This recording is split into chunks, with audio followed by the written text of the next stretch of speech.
Hi guys, it is Dom here from SCREENSPHERE. Just had a wonderful chat with acclaimed special effects supervisor Jason Baker, who has worked across WWE, across various horror films, including The Black Phone, The Jester, and of course Terrifier 3. So we talk about the disgusting stuff that happens on set for the forthcoming film that is taking the horror world by storm.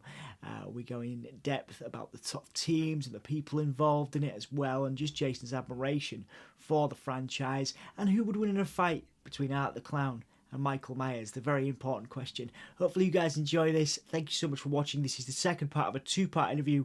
We've got the first part over on Wrestlesphere, where Jason talks about working with Uncle Howdy, the Wyatt Six, and kind of expanding the Bray Wyatt universe. So please do check that out and please enjoy this, and we'll see you again soon.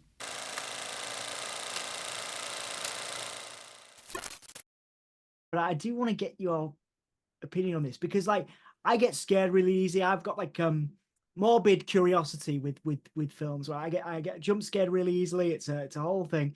But I love these characters with this lore. Like Michael Myers was similar. What is it that you think that appeals so much about Art the Clown, about the Terrifier franchise, as someone that is, actively working in it? And also, I guess the extension can be made to the Grabber as well and the Black Phone. I think that has obviously reached cult status now, and people love. Maybe love's a strong word, Jason, but they enjoy that character and the layers of that character. What is it you think is so fascinating to society about these, quite frankly, horrible characters in a way?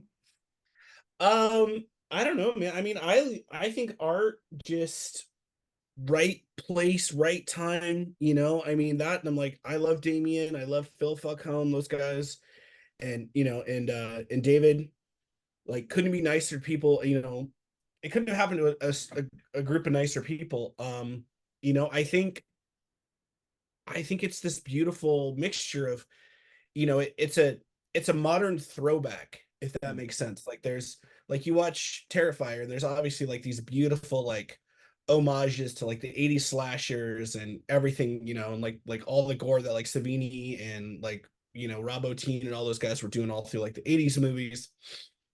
But then there's sort of like, but there's also a modern take. So I think it's just that like beautiful mixture that everybody loves about it, is the fact that, like, we haven't really had a horror slasher icon that everybody can kind of, I don't want to say root for, that's probably not the best word, but can, like, morbidly ooh and ah at.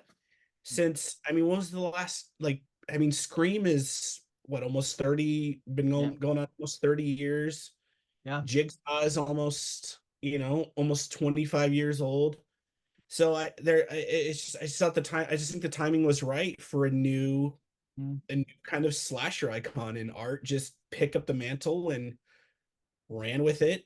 And I'm loving seeing it. I had so much fun working with those guys. Um, they remind me so much of working with like Savini and Romero, and just that like can-do attitude, that, like, this punk rock, fuck it, we'll do it ourselves mindset is so, it's so great, because everybody there is like, like they all, I think everybody's worked on since the first one together, like same DP, and like, George is great, the DP, and then Olga, the production designer, I think she's been on at least 2 and 3. She might have done part 1. I don't know your, sorry Olga, I can't remember your resume. She Olga's a stud. Olga is their like secret weapon, Swiss Army knife, that they throw anything and everything at Olga, and she can figure it out. She's great. So, and then I got to, we got to work with, so we got brought in to help pick up kind of the, like, some of the other stuff for the movie, and then helped with like a lot of the specialty props. Like, Christian Tinsley and his group, Tinsley's a fucking legend, and in special makeup effects, and those guys just knocked it out of the park. Like his crew, like Heather and Ryan, their onset guys, and whoever else worked on at the shop and did everything, like, they were absolutely amazing. So then when we came in, we took some of the, like, a little bit of the load. There's some more fantastical elements that I don't want to give away too much about Terrifier 3. So like our company kind of took that, and then we took on a lot of the like the weaponries and stuff like that. Like the big thing, our job was we nicknamed it the Franken saw, because we had to make this we had to figure out the chainsaw for art, because it was, we had to make it smoke and we had to make the blade spin, and then we had to do all of that but be able to run it inside, because it's like you can't just run a regular chainsaw because carbon monoxide will kill everybody. So that was like a fun challenge, and then just figuring it all out. And there was a few days on set where like our crew would be done and we would just stay and like hang out and just want to help like Ryan and Heather and those guys, because it's such a fun time and everybody's just kind of helping each other out because everybody's shooting for the same goal, and it's none of that like, oh, that's not my department, yada yada yada Yeah. kind of stuff. But, like we'd stay over, like help them pump blood and everything, and it was so much fun. Again, I think I've tweeted about this like once or twice, but I've been doing this almost 20 years, and Terrifier 3 was the first time where I've just been like, I threw my shoes away. I was like, I'm not even going to try to salvage these. They're so fucked. They're so blood that I just took them, tossed them in the dumpster on set, and then just like barefooted it to my car back to my hotel room, and then put on some like just wore flip-flops until I got to the shoe store the next day. But I was like, that's a new one, man. I've never had to just give up on a pair of shoes because there was so much blood in them. Yeah, yeah, absolutely, man. I mean, that sort of answers my next question. You'd say you're 20 years deep now into this wonderful world that you're a part of. Scaring the hell out of people and delighting people in equal measure. In what ways has Terrifier 3 and some of the other projects you're working on, how have you been pushed in new ways as an artist, from FX across the board? Because I'd call you an artist, personally. So how have you been pushed in new ways as an artist through this film?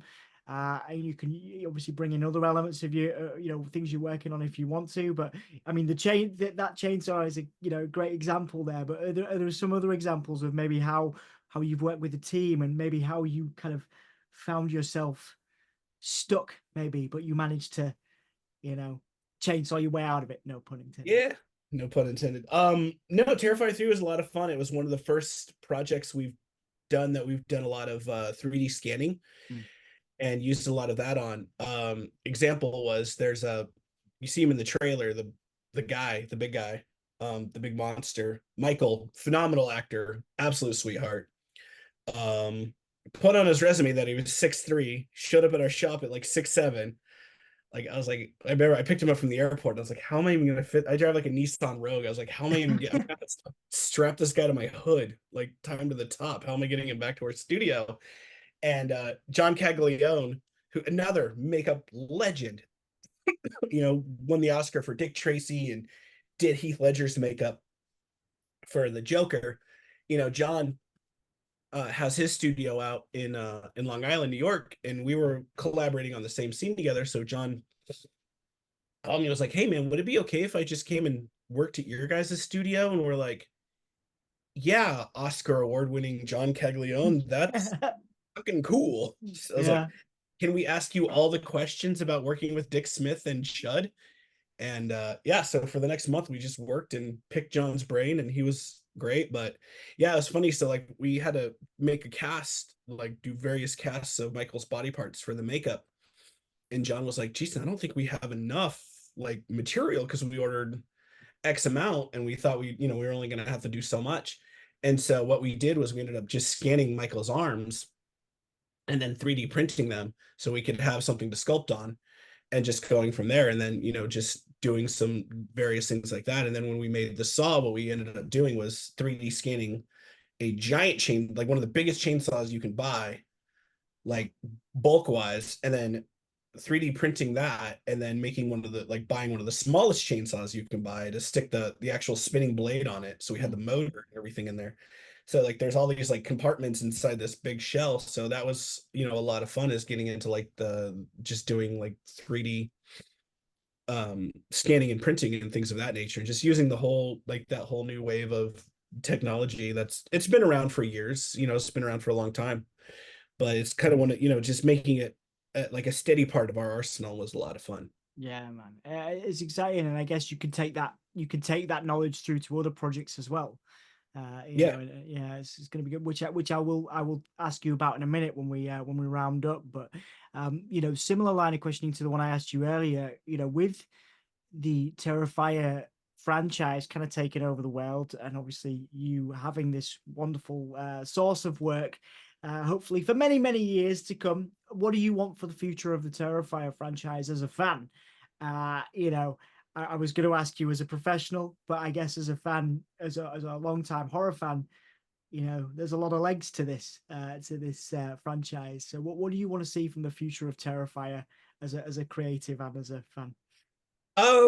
Well, that's hard to answer without the third one being public information That's yet. that's So that's that's true. Yeah. Okay. I should probably rephrase it. What can you tell me about yeah, the future of the Terrifier franchise? I can't tell you anything. I know I think last night Damien announced part 4 at Fantastic Fest, and you know, Yeah. and I can't wait to see what he does next. You know, Absolutely. we will get to come and play with him on part 4 because we had so much fun. Yeah. Great. Absolutely. So Absolutely. No, I'm very excited. I know so many people in the UK and across Europe as well. Like it's taken everywhere by storm. So I think it's hopefully many years of work for you guys, and many more installments in that franchise. A little bit of a silly one before we do the plugging bit for projects you've got going on. Uh, Art the Clown's been called the modern day Michael Myers. So who would you have win in a fight? uh I think, dude, Art the Clown. I mean, Yeah, that's the thing is Art the Clown. I mean, he got what? He got shot in the head, like his head blown off in the first one, came back. Like, I don't know. I think Art's got Michael, man. yeah, So yeah. I mean, and Art's just malicious. He's just fucking mean. But he has so much fun doing it that you can't help but laugh. But yeah, I think Art could take Michael Myers. Yeah, And I am so team Michael Myers.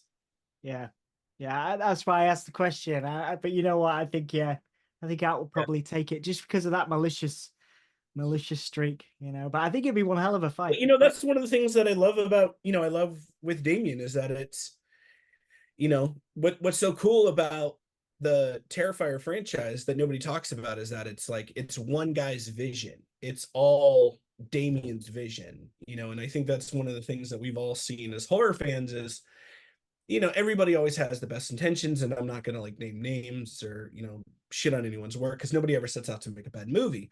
But we've all seen it over the years where like a new studio takes over or a new director takes over, and and it's and then next thing you know is you're like, well, that's not the guy that I liked, or this doesn't tie into the previous franchise. So so they kind of get mucked up, and Michael Myers is, he's the only one that hasn't been to space yet. That's what I want to see Art the Clown go to space. There we go. Came back to my answer. There we go. Art the Wonderful. Clown in space. I want Art Yeah. in space. I want to see Art just tear up an international space station. That sounds amazing. I always thought Jason in space was better than people gave it credit for personally, but I mean, because I, that's the only place to go, right? I mean, that's going to yeah, space. Like that's like the horror icon, like next level. That's that gold medallion. So absolutely. I want to see Art be around long enough to go to space. Yeah, man, absolutely, and a And I great mean, dude, testament. if Jason can go to space, Leprechaun, Hellraiser, and Fast and the Furious can go to space. I'm pretty sure Art can go to. I hope Art goes to space. Yeah, yeah. So yeah, or Ghostface. Either Art or Ghostface have to go to space. One of them has to get there. I think it's time for Ghostface. Go to space. How did yeah, I feel like art has more because he does the demonic, supernatural element right to art. So I think this is be pretty exciting to have him in space. I think he's got more chance of going to space maybe than Ghostface, but I could Art goes totally to space would be amazing because I'm like, does Art breathe oxygen? Nobody knows. who Like you can't knows. kill Art like the xenomorph. You can't just shoot him out the airlock because he's fucking Art. He's a demon or a clown or clown demon or demon clown. I don't. Nobody really knows what the hell Art is. That's what's so great about him. Yeah, that's the and this is great ideas for Damien's vision, like you say, long-term vision, long-term storytelling. I'll Absolutely. get a text from Damien and be like, "Why in the fuck are you saying Art should go to space?" I think I think it's a cool idea. Like I say, just because I I enjoyed don't. I'm not saying like in part 4, but like if they get to like part 23, then art should. Yeah, that's Yeah, what I'm saying. Is I want to see art around long enough to go to space. yeah, Because that's usually, isn't that like what they do? Is like they've been around for so long that they go to space. yeah. Like it goes to space in like the third like installment.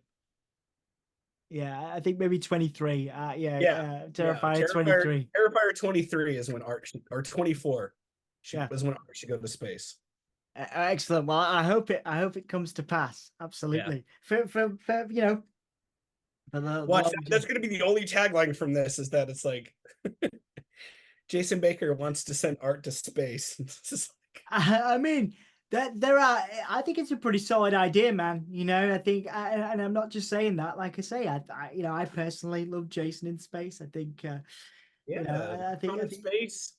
yeah, man. Everything with space in it, it's good. Yeah, Everyone just loves not until horror. the like the Yeah, 24th, 25th entry. yeah. Not yet. Well, yeah. There you go. If Yeah.